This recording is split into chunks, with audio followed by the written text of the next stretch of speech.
So students, आज जो है वो हम डिस्कस कर रहे हैं यहाँ पे कॉस्ट अकाउंटिंग का question, accounting for manufacturing concerns 2018 regular के लिए।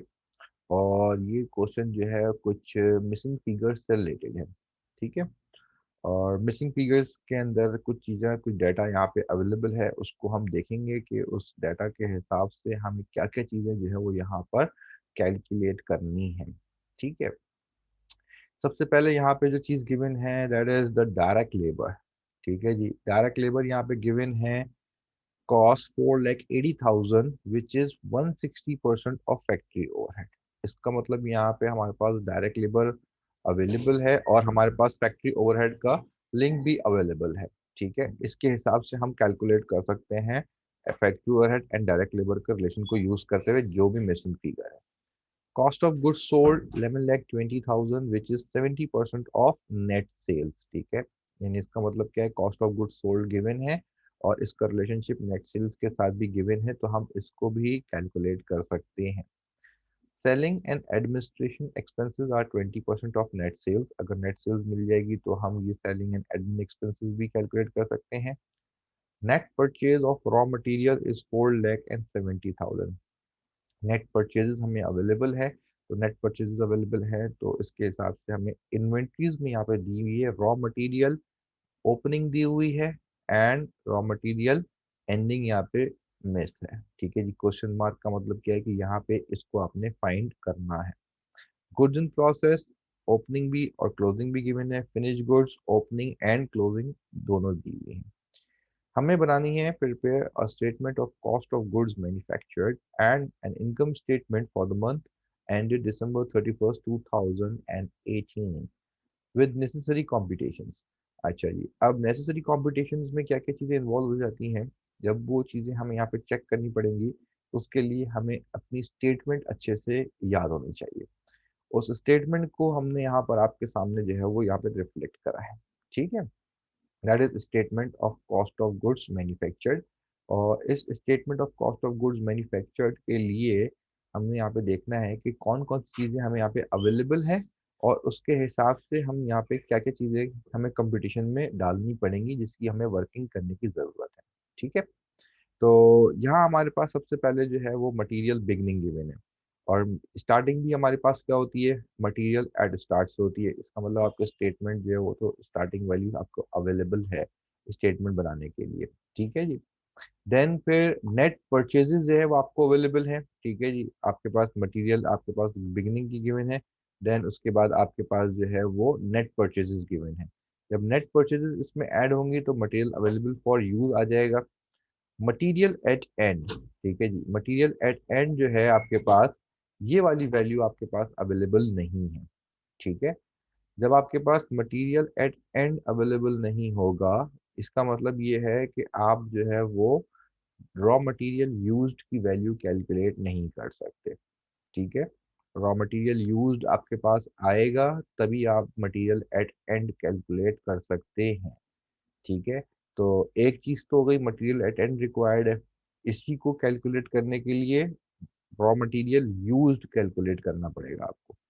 अच्छा जी, अब रॉ मटेरियल यूज के बाद डायरेक्ट लेबर आपके पास अवेलेबल है और फैक्ट्री ओवरहेड आपको मिल जाएगा क्योंकि उसका रिलेशनशिप है आपके पास। तो डायरेक्ट लेबर और फैक्ट्री ओवरहेड अगर आपके पास अवेलेबल है, रॉ मटेरियल यहाँ पे मिसिंग है, तो आपके पास मैन्युफैक्चरिंग कॉस्ट नहीं है। ठीक है जी, मैन्युफैक्चरिंग कॉस्ट के बाद आपके पास वर्किंग प्रोसेस बिगिनिंग और एंडिंग गिवन है, तो कॉस्ट ऑफ गुड्स मैन्युफैक्चर्ड आपके पास यहाँ पर नहीं निकलेगी। ठीक है जी, तो इसका मतलब यहाँ आपको इस चीज को रिवर्स करने के लिए, ठीक है, सबसे पहले तो आपको कॉस्ट ऑफ गुड्स मैन्युफैक्चर्ड चाहिए। जब कॉस्ट ऑफ गुड्स मैन्युफैक्चर्ड आप यूज करेंगे तो इससे आप रिवर्स करके मैन्युफैक्चरिंग कॉस्ट निकाल सकते हैं। ठीक है जी, मैन्युफैक्चरिंग कॉस्ट को रिवर्स करेंगे फैक्ट्री ओवरहेड से तो आप प्राइम कॉस्ट पे पहुंच सकते हैं और प्राइम कॉस्ट को आप लेबर से रिवर्स करेंगे तो आप डायरेक्ट मटेरियल यूज्ड कैलकुलेट कर सकते हैं। ठीक है, डायरेक्ट मटेरियल यूज जब कैलकुलेट हो जाएगा तो फिर हमारे पास ये मटेरियल एट एंड की वैल्यू निकल सकती है जो यहाँ आपको रिक्वायर्ड है आपके क्वेश्चन के अंदर, जिसके ऊपर क्वेश्चन मार्क गिवन है। ठीक है, तो इसका मतलब ये हो गया कि इसकी स्टेटमेंट को हमने रिवर्स जो है वो सॉल्व करना पड़ेगा और उससे जो है वो मिसिंग फिगर्स को कैलकुलेट करना पड़ेगा, उससे हमारी एक्चुअल मिसिंग फिगर जो है वो मिलेगी हमें। अब इस स्टेटमेंट को रिवर्स करने के लिए हमें चाहिए कॉस्ट ऑफ गुड्स मैन्युफैक्चर्ड, और इस सवाल के अंदर आपको cost of goods manufactured given नहीं है। तो अब कॉस्ट ऑफ गुड्स मैन्युफैक्चर्ड निकालने के लिए हमें जो दूसरी मेन चीज हमारे पास अवेलेबल है वो क्या है, that is cost of goods sold. क्योंकि जब हम statement of cost of goods manufactured बना लेते हैं तो उसके बाद फिर हम बनाते हैं कॉस्ट ऑफ गुड्स सोल्ड। ठीक है, कॉस्ट ऑफ गुड्स सोल्ड के अंदर फिनिश गुड्स बिगनिंग भी आती है, फिनिश गुड्स की एंडिंग आती है, और कॉस्ट ऑफ गुड्स मैन्युफैक्चर्ड उसमें बीच में आप यूज करते हैं जिससे आप कैलकुलेट करते हैं कॉस्ट ऑफ गुड्स सोल्ड को। तो इसका मतलब क्या है कि कॉस्ट ऑफ गुड्स सोल्ड को यूज करते हुए आपने यहाँ पे चीजों को कैलकुलेट करना स्टार्ट करना है। यानी पहला स्टेप ही आपका कहाँ से आएगा पहला स्टेप आपका cost of goods manufactured calculate करने के लिए आपको स्टार्ट करना पड़ेगा कॉस्ट ऑफ गुड्स सोल्ड से। ठीक है, तो अब हम अपने सॉल्यूशन की तरफ मूव करते हैं। ठीक है जी, कि हमने इसके अंदर सॉल्यूशन में यानी कंपटीशन में करना क्या क्या है। ये सवाल आपके पास गिवन है, दैट इज 2018 का क्वेश्चन है।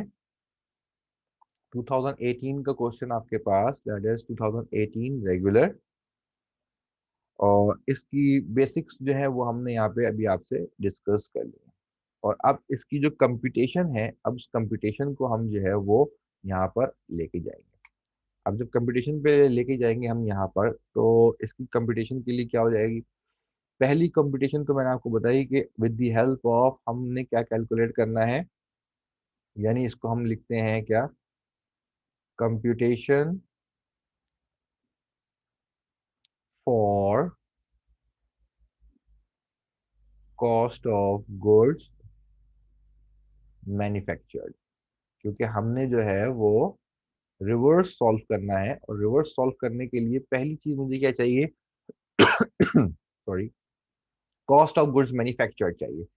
अब cost of goods manufactured calculate करने के लिए हम क्या कर रहे हैं, यहाँ मैं आपको इक्वेशन के अंदर जो है वो थोड़ा सा लिख के समझा रहा हूँ। ये जो रेड पेन से हम लिख रहे हैं दैट इज फॉर हिंट। ठीक है, इसको आप हिंट के तौर पे यूज करें। लाइक फिनिश गुड्स स्टार्ट होता है, ठीक है जी, और उसमें आप ऐड करते हैं कॉस्ट ऑफ गुड्स मैन्युफैक्चर्ड। ठीक है, और माइनस कर देते हैं फिनिश गुड्स एट एंड। ठीक है जी, तो आपको मिल जाता है कॉस्ट ऑफ गुड्स सोल्ड।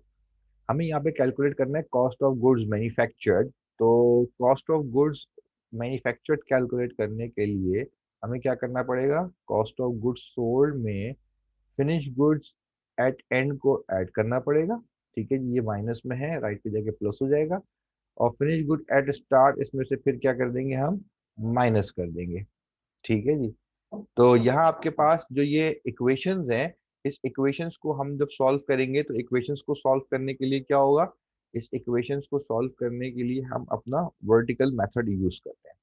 तो starting from cost of goods sold, ठीक है जी, हम यहाँ पे लेते हैं क्या, कॉस्ट ऑफ गुड्स। ठीक है जी, कॉस्ट ऑफ गुड्स सोल्ड, ये हमारे पास है 11,20,000। ठीक है जी, देन उसके बाद इसमें हमने प्लस करना है फिनिश गुड्स। ठीक है, फिनिश गुड्स क्लोजिंग। ठीक है, फिनिश गुड्स की क्लोजिंग, फिनिश गुड्स की क्लोजिंग आपके पास अवेलेबल है 3,60,000। तो यहाँ अमाउंट आ जाएगी आपके पास कितनी, 0,000,008, 14,80,000। इसमें से लेस करेंगे हम फिनिश गुड्स। ठीक है, फिनिश गुड्स ओपनिंग, ओपनिंग इसमें से जब हम लेस करेंगे तो ओपनिंग हमारे पास है कितनी, 2,80,000। ये 2,80,000 इसमें से लेस किया तो ये बन जाएंगे आपके पास 12 लाख। ठीक है, ये आ जाएगी आपके पास amount cost of goods manufactured. ठीक है जी। अभी हमने आपको बताया था कि आपने स्टार्ट करने के लिए हमें जो चीज़ चाहिए वो चाहिए कॉस्ट ऑफ गुड्स मैन्युफैक्चर्ड, क्योंकि स्टेटमेंट को रिवर्स करने के लिए आपको सबसे एंड वाली चीज़ रिक्वायर्ड होती है, और वो यहाँ पर अवेलेबल नहीं थी, बट उसका लिंक आपको यहाँ पे अवेलेबल था। और वो लिंक क्या था आपका? That is cost of goods sold. वो cost of goods sold finish goods beginning और फिनिश गुड्स एंडिंग, क्लोजिंग और ओपनिंग गिवन थी, जिसकी मदद से हमने कॉस्ट ऑफ गुड्स मैन्युफैक्चर्ड को कैलकुलेट किया है। ठीक है जी। अब सेकंड कंपटीशन के लिए आपके पास क्या होगा? इससे आप कॉस्ट ऑफ गुड मैन्युफैक्चर्ड से आप कैलकुलेट करते हैं क्या? Manufacturing cost. ठीक है जी। तो हम एक एक स्टेप में इसको ब्रेक करके कर रहे हैं। Competition for manufacturing cost. अब मैन्युफैक्चरिंग कॉस्ट क्या होती है आपके पास? मैन्युफैक्चरिंग कॉस्ट जो होती है वो कॉम्बिनेशन होती है आपकी किसकी? डायरेक्ट मटेरियल, डायरेक्ट लेबर, ठीक है जी, एंड आपका एफ। अगर हम स्टेटमेंट को फ्रॉम टॉप टू बॉटम देखें, यानी जब हम नॉर्मल स्टेटमेंट को देखते हैं तो उसमें डायरेक्ट मटेरियल ऊपर आता है, फिर डायरेक्ट लेबर ऐड होती है, फिर फैक्ट्री ओवरहेड ऐड होता है, तो आपके पास मैन्युफैक्चरिंग कॉस्ट आ जाती है। बट यहाँ पे हमने रिवर्स सॉल्व करना है। तो रिवर्स सॉल्व करने के लिए फिर हम यहाँ पे एक हिंट ले लेते हैं। इसका हिंट क्या होगा आपके पास? इसका हिंट बन जाएगा आपका, इसका हिंट होगा आपके पास, यहाँ आपके पास वर्क इन प्रोसेस होता है। ठीक है जी। Work in process start, work in process start के अंदर आप मैन्युफैक्चरिंग कॉस्ट को ऐड करते हैं। फिर वर्क इन प्रोसेस एंड को हम जो है वो इसमें से लेस करेंगे, तो आपके पास जो है वो क्या आ जाएगी आपके पास? Cost of goods manufactured. ठीक है, कॉस्ट ऑफ गुड्स मैन्युफैक्चर्ड। अब कॉस्ट ऑफ गुड्स मैन्युफैक्चर्ड की अवेलेबिलिटी के बाद क्या होगा आपके पास? अब आपके पास अवेलेबिलिटी के साथ साथ क्या हो रहा है यहाँ पे? Like cost of goods manufactured को क्या करना होगा आपने? कॉस्ट ऑफ गुड्स मैन्युफैक्चर्ड की मदद से आप यहाँ पे क्या कर रहे हैं?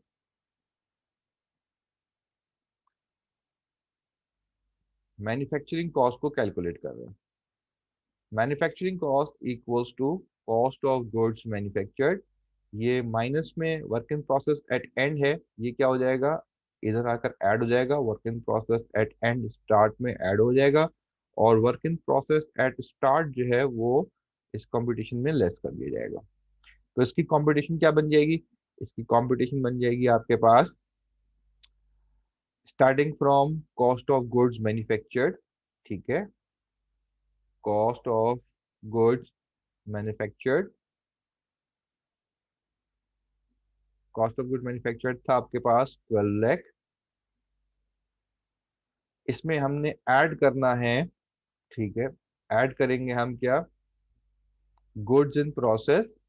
ये क्वेश्चन में लिखा हुआ है आपके पास, that is goods in process. और गुड्स इन प्रोसेस का क्लोजिंग बैलेंस हमने इसमें से क्या करना है? इसको ऐड करना है। गुड्स इन प्रोसेस का क्लोजिंग बैलेंस है 1,80,000। ठीक है, तो ये हो जाएगा आपके पास 13,80,000, और इसमें से लेस कर देंगे आप गुड्स इन प्रोसेस। ठीक है, इसमें से आप लेस करेंगे गुड्स इन प्रोसेस ओपनिंग। जब हम इसमें से ओपनिंग लेस करेंगे तो ओपनिंग आपके पास कितनी है? That is 1,60,000। इसको लेस करेंगे आप तो यहाँ आपके पास वैल्यू आ जाएगी, वो क्या होगी? 12,20,000। ठीक है जी। ये आपके पास आ गई मैन्युफैक्चरिंग कॉस्ट। रिवर्स प्रोसीजर के अंदर आपके पास manufacturing cost from bottom to top आप कैलकुलेट कर रहे हैं। तो ये आ गई आपके पास, that is the manufacturing cost. ठीक है। अच्छा जी। अब हमें और रिवर्स इसको लेके जाना है, क्योंकि हमें रॉ मटेरियल यूज को कैलकुलेट करना पड़ेगा। ठीक है जी। अब जब रॉ मटेरियल यूज को कैलकुलेट करेंगे आप, तो उसके लिए हमें क्या करना पड़ेगा? रॉ मटेरियल यूज कैलकुलेट करने के लिए हमें पहले डायरेक्ट लेबर और फैक्ट्री ओवरहेड का रिलेशनशिप भी देखना पड़ेगा। ठीक है जी। तो अभी सो क्वेश्चन को हम इसको मजीद एज इट इज जो है वो आगे सॉल्व कर रहे हैं। ठीक है।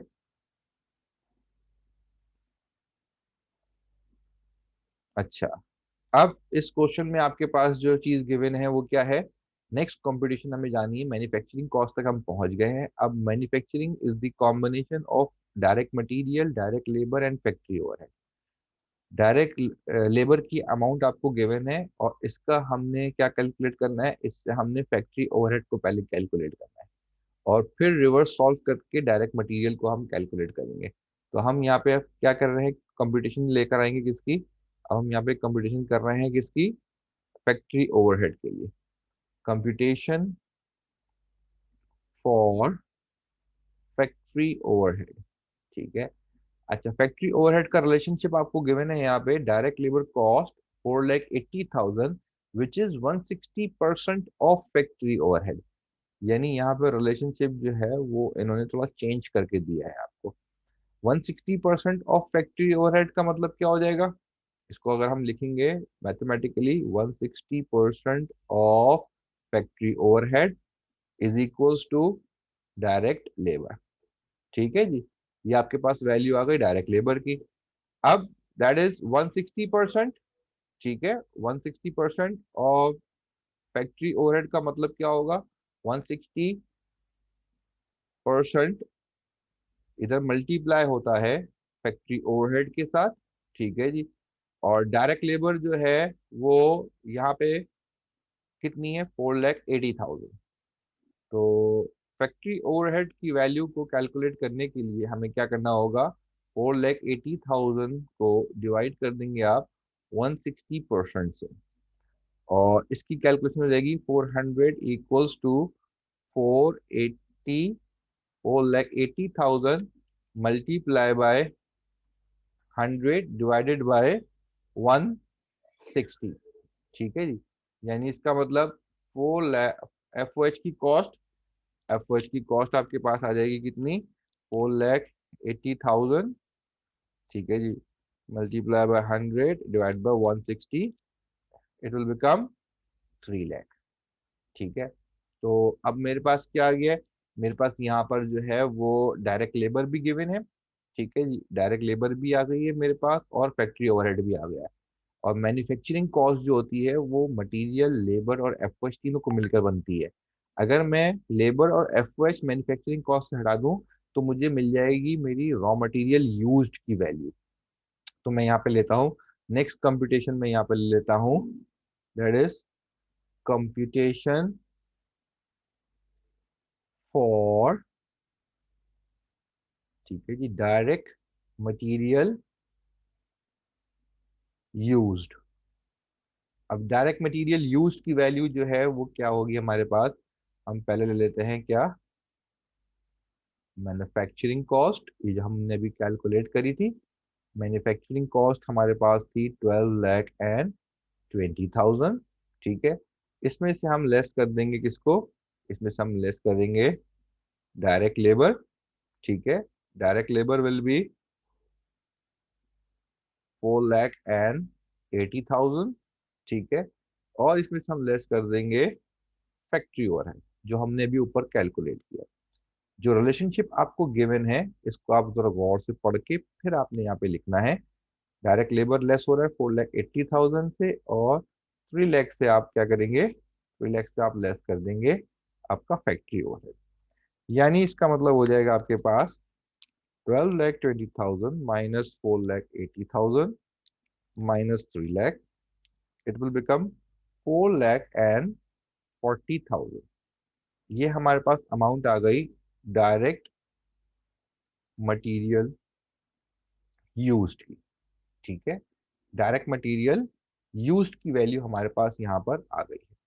अगर हम यहाँ पे डायरेक्ट मटेरियल यूज्ड की वैल्यू को देखें तो जो हमने अपना सिस्टम बनाया था डायरेक्ट मटेरियल यूज्ड जो था वो हमारे पास बेस रिक्वायरमेंट थी, जो क्वेश्चन में क्वेश्चन मार्क था मटेरियल की क्लोजिंग निकालने का, उसके लिए डायरेक्ट मटेरियल यूज्ड का हमारे पास होना जरूरी था, ठीक है। यानी आप समझ ले कि जो क्वेश्चन मार्क पेपर में गिवन था उसको कैलकुलेट करने के लिए मैंने अभी 4 कॉम्पिटिशन्स करी हैं, फिर जाके हम उस तरफ मूव कर रहे हैं कि जो आपकी एक्चुअल रिक्वायरमेंट है। ये जो आपके पास डायरेक्ट मटेरियल यूज था, अब इसकी बेसिस के ऊपर आप मटेरियल एट एंड को कैलकुलेट कर सकते हैं। ठीक है जी। तो अब हमने चार चीजें कंप्यूट करी हैं, और चार चीजों की कंपटीशन के बाद फिर हम जो है उस पॉइंट पे पहुंचे हैं जिससे हम मटेरियल की क्लोजिंग कैलकुलेट कर सकते हैं। तो अब हम यहाँ पे क्या करेंगे, मटेरियल की क्लोजिंग को कैलकुलेट करेंगे। तो मटेरियल की क्लोजिंग आपके पास क्या आ जाएगी यहाँ पे, यहाँ आपके पास जो वैल्यू है,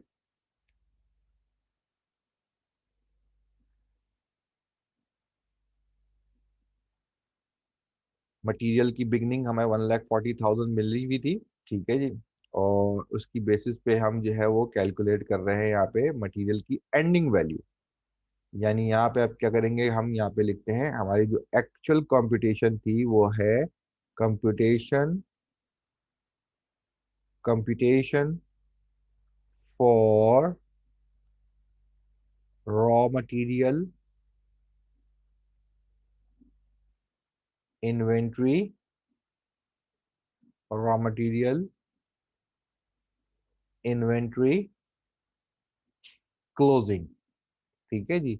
हमने यहाँ पे क्लोजिंग कैलकुलेट करनी है। तो यहाँ हमने हिंट ले लेते हैं। ठीक है जी। और वो हिंट क्या होगी आपके पास, देखिए जी, मटेरियल जो आपका स्टार्ट होता है, ठीक है जी, उसमें आपने नेट परचेजेस ऐड कर दी। ठीक है। और उसमें से आप मटेरियल एंड का जो होता है वो लेस कर देंगे, तो आपको मिल जाएगा material used, direct material used. ठीक है जी। डायरेक्ट मटेरियल यूज्ड आ जाएगा। अब हमने इससे ही जो है वो क्या करना है, अब हमने इससे ही इसको रिवर्स करके सॉल्व करना है।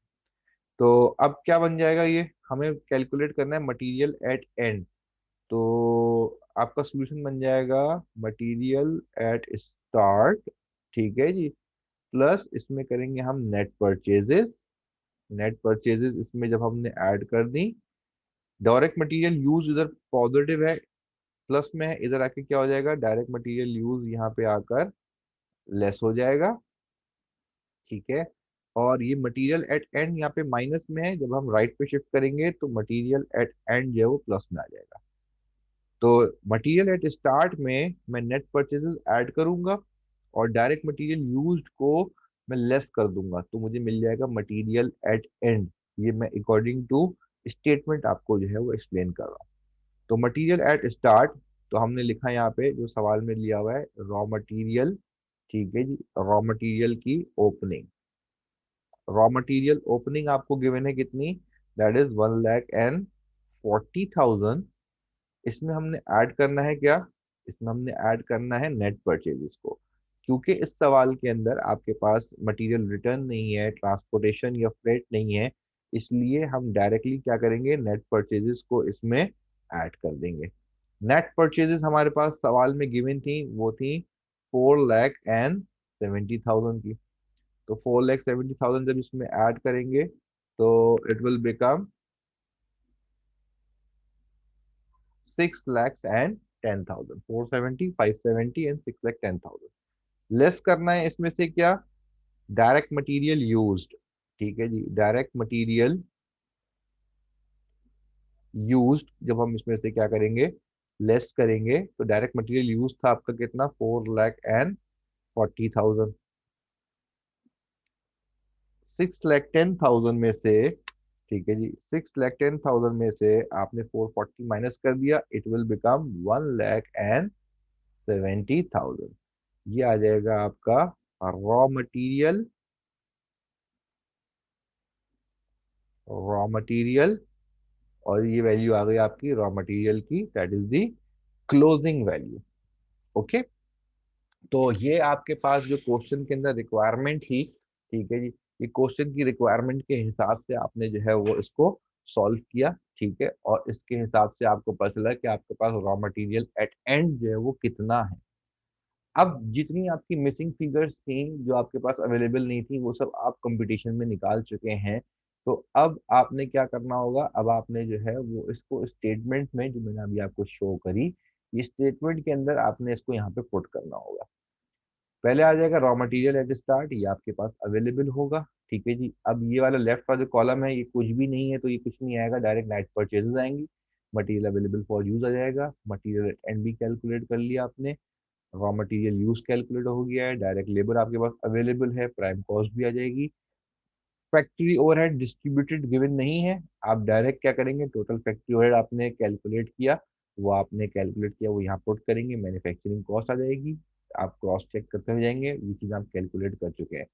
गुड्स इन प्रोसेस ओपनिंग आपको गिवन है, गुड्स इन प्रोसेस एंडिंग आपको गिवन है, कॉस्ट ऑफ गुड्स मैन्युफैक्चर्ड आप कैलकुलेट करेंगे और उसको चेक कर लेंगे कैसे, अपने आपकी कंप्यूटेशंस के साथ। देन अब यहाँ आपके पास क्या है, अब यहाँ आपके पास जो है वो हमने एक पार्ट उसका सॉल्व कर दिया। दूसरा पार्ट आपका क्या है, that is the income statement. Income statement में सबसे पहले चीज आपको चाहिए क्या, सेल्स चाहिए आपको, ठीक है जी। तो सेल्स का रिलेशनशिप यहाँ पे कॉस्ट ऑफ गुड्स सोल्ड के साथ गिवन है, ठीक है। तो हमें क्या करना होगा, हमें यहाँ पे सेल का connection cost of goods sold के साथ ही कैलकुलेट करना पड़ेगा, ताकि जब हम इनकम स्टेटमेंट बनाएं तो इनकम स्टेटमेंट के लिए हमारे पास पहले से वो चीज अवेलेबल हो। तो अब क्या आ जाएगा आपके पास यहाँ पर कॉस्ट ऑफ गुड्स सोल्ड 11,20,000, ठीक है। तो यहाँ हमारे पास जो कंपटीशन आएगी वो क्या हो जाएगी, यहाँ हम कंपटीशन ले लेंगे, कंपटीशन फॉर नेट सेल्स, ठीक है जी। तो नेट सेल्स के लिए कंपटीशन जब हम करेंगे तो यहाँ पे रिलेशनशिप क्या गया हुआ है, cost of goods sold which is 70% of net sales. तो इसका मतलब क्या हो जाएगा, 70% ऑफ 70% ऑफ नेट सेल्स, ठीक है जी, is equals to cost of goods sold. Statement में यही लिखा हुआ है, यहाँ पे आपको उसने लिख के दिया हुआ है, ठीक है, कॉस्ट ऑफ गुड्स सोल्ड। और 70% का मतलब क्या है, 70% मल्टीप्लाई बाय नेट सेल्स, ठीक है, नेट सेल्स। तो that is cost of goods sold. Cost of goods sold की वैल्यू ले लेते हैं यहाँ पे, sorry, cost of goods sold की वैल्यू है 11,20,000, ठीक है जी। और जब नेट सेल्स में निकालूंगा तो 70% यहाँ पे मल्टीप्लाई हो रहा है, तो ऑपोजिट साइड पे क्या होगा जाके, ये जाके डिवाइड हो जाएगा, 11,20,000 डिवाइडेड बाय 70%। तो डिवाइड बाय 70% का मतलब क्या होता है, नेट सेल्स इक्वल्स टू 11,20,000। जब परसेंटेज से आप डिवाइड करते हैं तो इट मीन्स के परसेंटेज की वैल्यू नीचे आ जाएगी और ऊपर आपके पास कितना आ जाएगा, 100 आ जाएगा। यानी 11,20,000 multiply by 100 divided by 70, it will become net sales of 16 lakhs, ठीक है जी। नेट सेल्स आ गए आपके पास 16 lakhs की।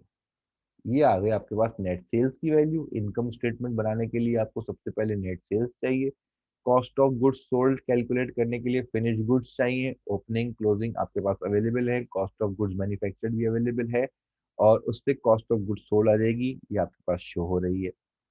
फिर ग्रॉस प्रॉफिट आ जाएगा इनको लेस कर कर, जब इनको ग्रॉस प्रॉफिट इनको लेस कर कर आ जाएगा तो फिर आप जाएंगे किस पे, लेस करेंगे सेलिंग एंड एडमिनिस्ट्रेटिव एक्सपेंसेस पे। तो यहाँ हम नेक्स्ट कंपटीशन करते हैं किस चीज की, computation computation for selling and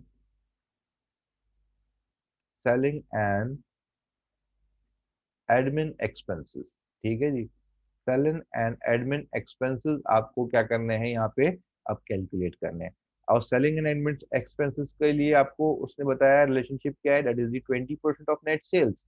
तो हम यहाँ पे लिखते हैं क्या, that is selling and admin expense, ठीक है जी।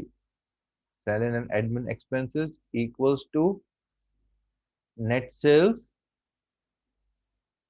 इंटू 20%, ठीक है जी। और नेट सेल्स आपके पास कितनी है, 16 lakhs, multiply by 20 divide by 100, तो इट विल बिकम 3,20,000। ये आ गए आपके पास आपके सेलिंग एंड एडमिन एक्सपेंसेस, ठीक है जी। ये आ गया आपका सेलिंग एंड एडमिन एक्सपेंसेस। अच्छा जी, अब आपके पास तमाम चीजें जो हैं वो इक्वेशन के हिसाब से अवेलेबल, स्टेटमेंट के हिसाब से अवेलेबल हैं। इनकम स्टेटमेंट शॉर्ट बनेगी, नेट सेल्स से स्टार्ट हो जाएगी। कॉस्ट ऑफ गुड्स सोल्ड की स्टेटमेंट जैसे बनती है वो वैसी बनेगी। एक कॉलम पीछे आके फिनिश गुड्स बिगनिंग में कॉस्ट ऑफ गुड्स मैन्युफैक्चर्ड को ऐड करेंगे, और फिनिश गुड्स एट एंड यानी क्लोजिंग को लेस कर देंगे तो कॉस्ट ऑफ गुड्स सोल्ड आ जाएगी, जो कि यहाँ पे गिवन भी है। जब नेट सेल्स में से कॉस्ट ऑफ गुड्स सोल्ड को आप माइनस करेंगे तो ग्रॉस प्रॉफिट आ जाएगा, और ग्रॉस प्रॉफिट में से आपने directly selling and admin expenses को लेस करना है, तो आपके पास नेट प्रॉफिट आ जाएगा या नेट लॉस आ जाएगा। ठीक है जी। तो अब इसकी पूरी कंपटीशन जो है वो हमने यहाँ पे आपको स्टेप बाय स्टेप करके शो कर दी है, और ये कंपटीशन जो है वो आपके रिस्पेक्टिव ग्रुप्स में जो है वो हम शेयर कर देंगे। स्टेटमेंट को आपने ही कंप्लीट करना है, यानी स्टेटमेंट के फॉर्मेट के ऊपर आपने इसको बनाना है, ठीक है, जिसको स्टेटमेंट की फॉर्म में आपने लेकर आना है। कंप्यूटेशन मैंने आपको यहाँ पे करके दिखा दी है, ठीक है जी। मैंने ये 7-8 वर्किंग्स जो थी इसकी वो मैंने कर दी है। अब आपने सिर्फ इससे स्टेटमेंट जनरेट करनी है। तो आई होप कि यहाँ आपको ये 2018 रेगुलर का जो क्वेश्चन है, इसकी जो कंपटीशन है, रिलेटेड कंपटीशन, वो थोड़ा सा उसका आइडिया हो गया होगा। जब आप एक दफ़ा ये अपने हाथ से सॉल्व करेंगे, तो फिर आप जो है वो इसके ऊपर कमांड आपको हासिल हो जाएगी। और स्टेटमेंट आपको इन कॉम्पिटिशन्स को एक दफ़ा अपने हाथ से करने के बाद जो मैं आपको शेयर करूंगा, देन स्टेटमेंट आपने खुद ही जनरेट करनी है। तो इंशाल्लाह हम इसको फिर नेक्स्ट सेशन के अंदर जो है वो आपका नेक्स्ट किसी क्वेश्चन को और डिस्कस करके एलैबोरेट करेंगे, ताकि आपके पास पेपर्स की जो है वो प्रिपरेशन हो जाए। आई होप आपको जो है वो ये चीज़ समझ में आ गई होगी। शुक्रिया। Thank you.